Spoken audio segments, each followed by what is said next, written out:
আসসালামু আলাইকুম। আশা করি সবাই ভালো আছেন। আমি সাইফুদ্দিন অপূর্ব।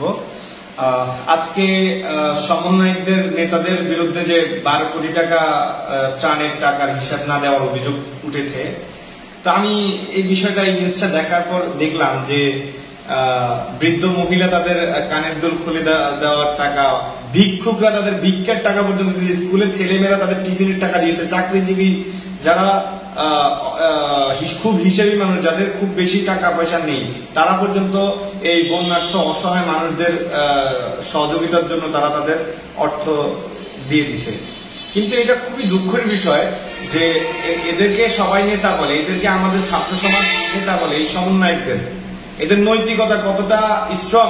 মাত্র 12 কোটি টাকার লোভ তারা সামলাইতে পারলো না, রাষ্ট্রের হাজার হাজার কোটি টাকা তাদের কাছে কিভাবে নিরাপদ থাকে? জাতির কাছে আমার প্রশ্ন, এই রাষ্ট্রের এত এত সম্পদ, এত তথ্য, এত কিছু কিভাবে তাদের কাছে নিরাপদ থাকে?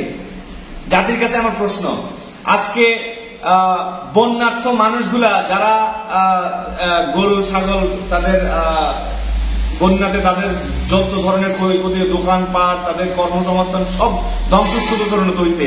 এই অসহায় মানুষগুলোদেরকে সাধারণ মানুষ একত্র হয়ে এত ত্রাণ, এত সহযোগিতার চেষ্টা করার পরে আজকে তারা তাদের পক্ষ থেকে তারা সহযোগিতা করছে কি 12 কোটি টাকা তাদের উঠেছে, সেখানে সেটার কোনো হিসাব দিতে পারেনি। এই নৈতিকতার লোকেরাই এখন জাতীয় নেতা হয়েছে, এখন তারা রাষ্ট্র পরিচালনার দায়িত্বে আছেন। জাতির কাছে আমার প্রশ্ন, এরা রাষ্ট্রকে কি দিবে? এই জন্য আজকে বাংলাদেশের বিভিন্ন জায়গায় আগুন, সন্ত্রাস, লুটপাট, মামলা বাণিজ্য, চাঁদাবাজি, কোনটা হচ্ছে না? বাংলাদেশের মানুষ আপনারা ভালো থাকতে চেয়েছেন, এখন খুব ভালো আছেন। দিনে 8-10 ঘন্টার লোডশেডিং হয়, খুব ভালো আছে। দ্রব্য মূল্যের দাম অনেক বেশি। ফেসবুকে আপনারা দেখেন যে চালের কেজি 50 টাকা, বাজারে গিয়ে দেখেন যে 80-90 টাকা। এটা খুব ভালো লাগে না? ফেসবুকের বাজার থেকে জনগণ আপনারা কিনেন। আজকে দেশের অর্থনীতি ধ্বংসস্তূপের পথে আছে, অর্থনীতি ধ্বংস হয়ে যাবে, আর বেশি দিন বাকি নাই। এখনো যদি জনগণ আপনারা নিজেদের ভুল না শোধরান, এই দেশটাকে আফগানিস্তান বানায়েন না, সিরিয়া বানায়েন না, লিবিয়া বানায়েন না,